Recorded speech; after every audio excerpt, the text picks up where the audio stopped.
Thank you for joining me as I conclude my examination of the book God's Not Dead by Rice Broocks from my atheist perspective. In this, the final video in this series, I will cover chapter 10 of the book as well as the brief concluding section.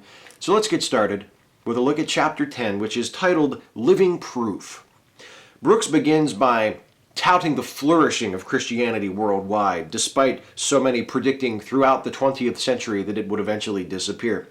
He cites New York City as a particular example of this, and he says, quote, "Over the last decade, I have had a front row seat to watching people find faith in a city that common knowledge says God has abandoned. It reminds me that no one is ever too lost, and it is never too late for any person, city, or nation to turn to God." How the hell is it common knowledge that God has abandoned New York City? Don't we usually refer to people or places that are destroyed or destitute as having been abandoned by God? New York City is one of the most populous, prominent, and prosperous cities on the planet. What basis would anyone who believes in God have for assuming God had abandoned it? Because it was the site of a terrorist attack 14 years ago? Because gay people get along pretty good there? Because Phantom of the Opera is still fucking running at the Majestic? What?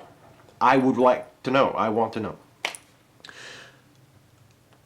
Broocks boasts of Christianity's surging popularity in other parts of the world. For instance, across Africa. In large and small countries, the gospel and the Holy Spirit are encouraging people threatened by AIDS to embrace abstinence, and the message of Christ is being broadcast throughout the Muslim world. Well, abstinence is not a cure for AIDS. When Broocks and his fellow Christians do some significant work toward, say, developing an HIV vaccine, rather than cynically exploiting a horrible pandemic to make their religion seem more helpful than it actually is, you be sure and let me know.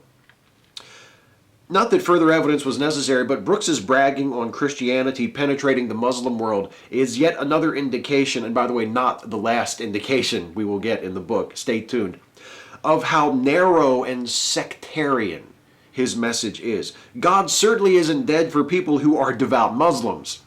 It's just that they're worshiping the wrong God, at least according to Rice Broocks. Anyway, enough about Africa. What about Asia? Broocks cites the small outreach group that he and a college friend helped to found in the Philippines in 1984 that has now grown into a megachurch with multiple locations and tens of thousands of members. Plus, there are between 80 million and 120 million Christians in China, despite Western missionaries being ejected from that country in 1950. South Korea is now 25% Christian, and Indonesia, the largest Muslim country in the world, has 36 million Christians. Broocks boasts that Christianity is thriving even in these traditionally Buddhist and Muslim areas, saying, quote, "The majority of the world has no idea of the magnitude of these numbers. With all the fears of potential acts of terror from the ranks of radical Islam, God has raised up a people who are praying for his hand of intervention, as well as fearlessly proclaiming the gospel of Christ in the face of this very real threat." Don't worry, everyone. Terrorism is under control. God's got Christians praying about it. Keep calm. It's all good. This God of Brooks's has no grasp of efficiency whatsoever, does he? Why would he raise up people to pray for him to intervene against the threat of terrorism instead of just intervening? Or is he just making us jump through hoops on purpose? He knows what we need, he has the power to help, but he wants us to beg for it. So he might be incompetent, or he might be arrogant and cruel. Either way, I would want nothing to do with him, even if I did believe for a moment that he actually existed. And don't think with all this talk of Africa and Asia that God forgot about Europe. No. Quote, "This year I spent several days training students at Imperial College London to share the gospel with the God test. Possibly the foremost Christian apologist of our time, William Lane Craig." Have we heard of him? who holds 2 PhDs in both philosophy and theology, challenged Richard Dawkins to debate his book, The God Delusion, at Oxford. Dawkins was a no-show. Is Brooks capable of mentioning William Lane Craig without unctuously reintroducing him as though he hasn't already referred to him repeatedly in this book? If Craig is really so prominent and impressive, why does Brooks write about him as though he were the most forgettable human being on the planet? By the way, Dawkins didn't no-show a debate with Craig. A no-show is when you agree to an appearance and then you don't appear. In 2011, Craig spent months begging Dawkins to debate him, and Dawkins repeatedly, unambiguously, and publicly declined Craig's challenge. That's not a no-show, that's just a no. Dawkins explained why he refused to debate Craig in a piece published in The Guardian that begins with the delightful sentences, "Don't feel embarrassed if you've never heard of William Lane Craig. He parades himself as a philosopher, but none of the professors of philosophy whom I consulted had heard his name either." Anyway, that might be why Brooks insists on reiterating who Craig is and what his supposedly impressive credentials are every time he refers to him. Perhaps he too feels that nobody has actually heard of the great philosopher and prominent apologist, the champion debater, William Lane Craig, even though he is a very important and impressive and influential person. We probably haven't heard of him, so we have to keep being reminded of who the very important William Lane Craig is. I bet he's a personal friend of Rice Broocks, too. The very important William Lane Craig, who is a close personal friend of your author, Rice Broocks. Your humble author, I should say. Anyway, South America is super Christian, too. And it's quickly becoming the right kind of Christian. Quote, "Though South America has historically been predominantly Catholic, there has been a dramatic rise in evangelical Christianity." Remember, I said the Muslim stuff was not the last reminder of how sectarian this message is from Brooks. The fact that evangelical Christianity is rising throughout South America is good news for Brooks because, remember, despite his pretensions to philosophy and a broader sort of theism in the earlier chapters of the book, like most Christian apologists and all Christian fundamentalists, he is arguing not merely for the God of the Bible, but for the God of a very particular interpretation of the Bible. And anyone who interprets the Bible otherwise, including Catholics, perhaps even especially Catholics, is doing it wrong. And they are, at least in some sense, worshiping the wrong God. Christianity in the hands of someone as narrow-minded and dogmatic as Brooks has demonstrated himself to be is a my way or the highway type of operation. Finally, God is doing great things right here on his favorite continent, North America. Quote, "Though America was founded on the principles of freedom of speech and religion, many want freedom from religion. There has been a decline in North America in overall church attendance, but the numbers are misleading. Nominal Christianity is fading, but evangelical Christianity is thriving." Well, who cares about those nominal Christians so long as the real Christians, the evangelicals, the ones like Rice Broocks, are doing well? By the way, why is it that people like Brooks only complain about people wanting freedom from religion when they perceive it as in opposition to Christianity? Did anyone complain a few years ago about the opponents of the so-called Ground Zero Mosque in New York City wanting freedom from religion? Depends what religion you want freedom from, I guess. A Christian who wants freedom from Islam is just a true follower of Christ. An atheist who wants freedom from Christianity is a hateful anti-Christian bigot. From here, Brooks transitions to a series of anecdotes about people who converted to Christianity after being atheists. There's Dr. Ming Wang, a laser eye surgeon who graduated from Harvard and MIT, who was convinced of the existence of God by arguments from irreducible complexity. There's Joe Marlin, described as an atheist with compassion, as though that alone made him noteworthy, who is a PhD and MD candidate at NYU who accepted Christ after experiencing a, quote, deep sense of the reality of God. There's Brian Miller, an MIT-educated physicist who became a Christian after being convinced that science pointed to God, and also after witnessing Christian friends supernaturally healing the sick. There's Dr. Joanna Goodson, who was raised an atheist but accepted Christ after a Christian friend took her to church. There's Brant Redding, whose journey to Christianity began during his years at university when someone compared God to the force of gravity, which cannot be seen or felt but is real nonetheless. There's Jim Monroe, an illusionist who became a Christian after being cured of leukemia by a bone marrow transplant, not by a supernatural miracle. And then there's Dr. Augusto Curry, a psychiatrist and author who became a Christian after becoming fascinated by the mind of Christ. Brooks summarizes the chapter like this, quote, "The living proof of God's existence is the continued testimony of his working in the lives of people around the world, regardless of age, ethnicity, or even cultural context. The message of Jesus Christ continues to be the hope of the nations." There are a few problems with Brooks's living proof as described in this chapter. First, it doesn't matter how impressive these personal stories or the credentials of these people who went from atheism to Christianity are if they were convinced by bad arguments.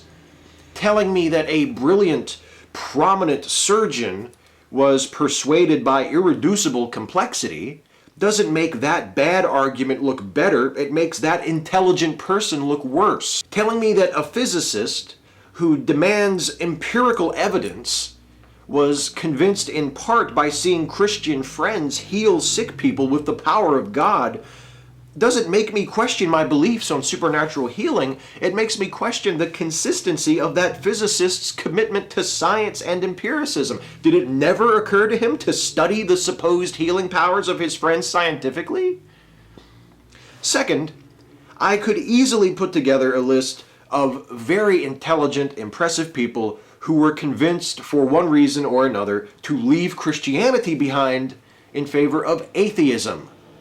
I could do the same thing for people who left behind Christianity for Islam, or Islam for atheism, or atheism for Judaism, or Judaism for Buddhism, or Buddhism for paganism, on and on and on. There are a lot of people in the world, there are a lot of religions, and there are a lot of conversion stories, and they prove nothing about the truth of the religions being converted from or to.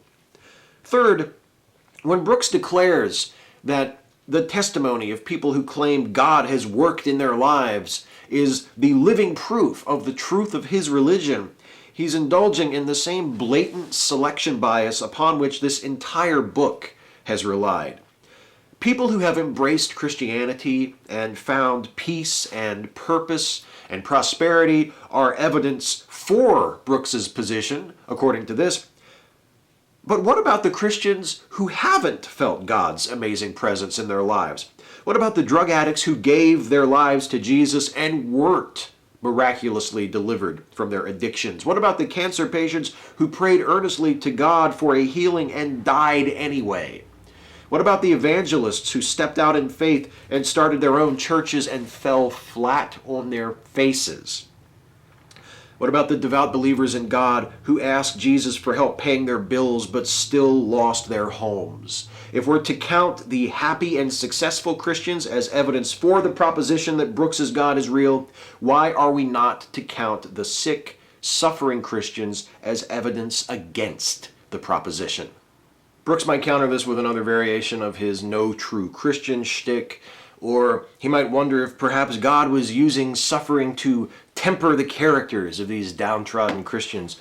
Or he might blame Satan, but I think the real reason Brooks would reject my proposed evidence against his living proof is much simpler than any of those. Conceit. What I have works for me, I'm doing well, so that must mean I'm doing it right. That must mean God has favored me. Those other people who aren't doing as well as I am must just be doing it wrong. God hasn't smiled on them the way He smiled on me. Conceit. Vanity. Pretty sure that's considered a sin by some. Anyway, Conclusion. Seeking God. Brooks reiterates what he considers the very impressive case that he has made in this book for the existence of God. He says, quote, "The atheist and skeptic must tear down every single one of the proofs and then establish their own evidence that all life and existence is not a product of intelligent planning and is therefore ultimately an accident. If any of these points is left standing, then the case for unbelief falls." He's not shy about stacking the deck in his own favor, is he? Atheists must prove every single one of his assertions to be false, then provide evidence of their own for their own contrary assertions. If even one of Brooks's assertions is not disproved, he wins. And he says that he has provided 9 proofs for the existence of God in the book. So the final score could be skeptics 8, Brooks 1, and Brooks would still win, according to those rules that he set up.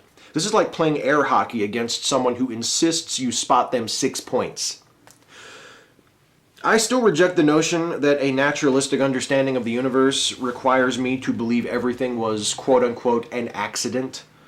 I think Brooks keeps using the word accident to appeal to the incredulity of his readers, and I consider that fallacious and a sign of Brooks's own insecurity. But accident aside, there is already evidence that the universe and life are not the results of intelligent design. Brooks flatters himself by setting up his position as the default position that must first be toppled completely before the task of explaining existence without appealing to God can begin. But that work has already been done. It's not complete by far, and in fact, it may never be complete. It probably won't be. But it's well beyond the point where any supernatural force or being, especially Brooks's petty, provincial, impotent, and incompetent God, is a necessary assumption. Oh, but Brooks has convinced himself, and he goes on, quote, "The burden of proof that God doesn't exist is enormous. Even Richard Dawkins, in a debate with the Archbishop of Canterbury, said that on a scale of 1 to 7, he was a 6 in terms of his certainty that God did not exist. This technically makes the world's most famous atheist an agnostic, though he may obviously call himself whatever he'd like." Closely related to the mischaracterization of atheism is the mischaracterization of agnosticism. Brooks demonstrates that here, referring to agnostics as though they are just incomplete atheists. So check that off, trope watchers, as well. A subset of mischaracterizing or incorrectly, misleadingly defining atheism. Getting agnosticism wrong too, either on purpose or because he just doesn't know what the fuck he's talking about. At this point, it could go either way. So, now that we have, Brooks thinks, been shown evidence that God exists, what are we supposed to do with that evidence? Well, we're supposed to seek God and discover that he is a person who can be known. And we should keep a few things in mind as we're getting acquainted with God. We should keep in mind that God made the world, that he lives not in temples but in the human heart, that he is the author of life, he is the creator of both humans and nations, and he did all of this so that we would seek him. Quote, "Think about yourself. Who do you let become your friend? Are there certain types of people whom you like and don't like? Could God have the same type of feelings? Could he reveal himself to those he wants to and conceal himself from others?" In other words, those who sincerely seek God will find him, and those who don't seek him won't find him. Because God wants to hang out with people who want to hang out with him, and people who don't want to hang out with him can go to hell. Sounds reasonable until you realize that we're talking about the actual hell. Once you've gotten to know God, you should start spreading the word about him, because the main reason he wanted to make friends with you in the first place is so he could use you to tell other people about him. If anyone else treated people this way, we would call it exploitation or manipulation. But when God does it, we call it being an outlet of his grace in the world. Quote, "If you are able to grasp the basic 9 proofs for God's existence, then you are more than ready and capable to engage unbelievers and believers confidently in a dialogue on the critical areas of faith, skepticism, and the meaning of life. Sure, there are some sophisticated arguments skeptics use that may be beyond your ability to answer. I face this all the time. I bet. It sucks when you try to run a con on a mark who's been smartened up, doesn't it? It's so much easier to bully the uninformed. There are some not very sophisticated arguments that are beyond Brooks's ability to answer too, if this book has been any indication. Well, that's it for God's Not Dead. This is the 11th An Atheist Read series that I've done. And sometimes people ask me, what is the worst apologist book that I've ever read? Well, I now have a definitive answer to that question. This book, God's Not Dead, is the worst book I have ever critiqued for An Atheist Reads. And Rice Broocks is the most incompetent, least impressive apologist I have ever encountered.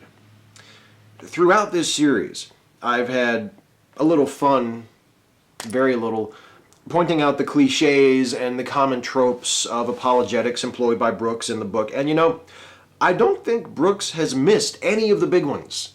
He misunderstood evolution, made bad arguments for creationism, mischaracterized atheists and why we don't believe in God, or even if we really don't believe in God, insisted incorrectly that the Gospels were based on eyewitness accounts and constitute reliable history, and that there is overwhelming evidence for the divinity of Jesus and his resurrection. And of course, how could we forget? He regaled us with tales of the times he encountered atheist philosophy professors on airplanes or out in public, and they admitted that he made an excellent point.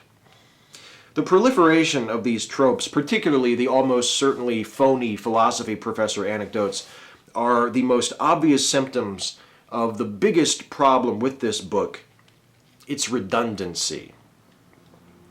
And that's really what sets God's Not Dead apart from the other works of apologetics that I've read. It's not the bad arguments, because apologist arguments are always bad.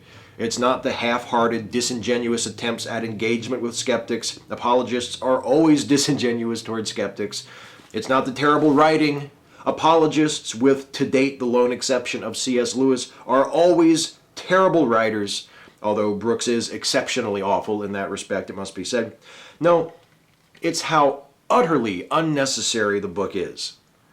Not only is there nothing new here, the author can't even be bothered to dress up the old stuff to make it seem like something we haven't heard 1,000 times before. Even his attempts at personalization feel borrowed from someone else's book. The encounters with skeptics, the youthful doubts maturing into pious convictions, the friends led to Christ by whichever facet of apologetics the current chapter happens to be about, even his ties to New York City reminded me of Timothy Keller and his book. I have heard it all before. I got the feeling as I was reading this book that I had literally seen every argument, every anecdote, every personal detail in someone else's book first.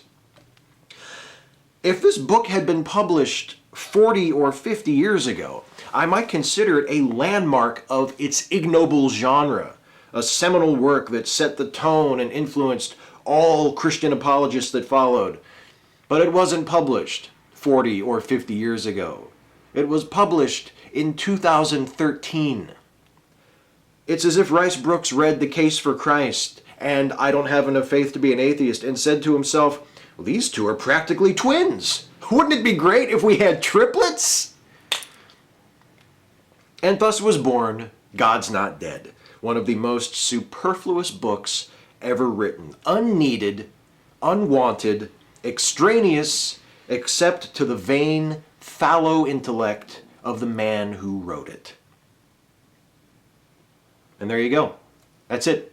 I'm done. End of series. I am going to do another one of these. This is only the first one of these series I've done this year. I will return to do another apologetics series. For those of you who don't know, by the way, many of you are very kind to watch these series and enjoy them, and some of you actually have commented to the effect that these An Atheist Reads videos are really the only videos of mine that you watch, which I think is great, by the way. I'm not insulted by that at all. And just in case you're not aware, I do have a Patreon campaign that you can contribute to if you feel moved to support this channel and support this work in particular.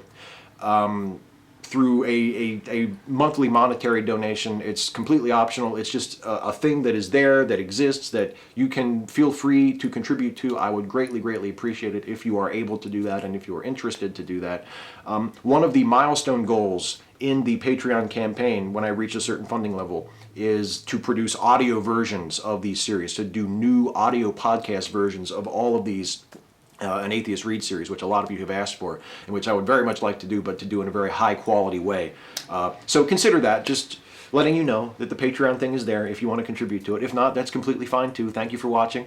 For those of you who are watching these as I upload them in real time, as it were, I'm going to take about a 2-week break from doing this, and then I'm going to come back and I'm going to start the next An Atheist Read series, and the subject of that series will be the book The Magic Man in the Sky by Carl Gallups. That's coming up in 2 weeks for those of you watching these as I publish them.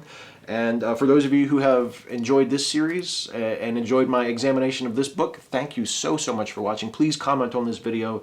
Let me know what you thought. Tell me what I got right. Tell me what I got wrong. I'm always interested to hear anything you have to say. Your responses are very important to me. And again, thank you so much for watching, and I will see you for the next book.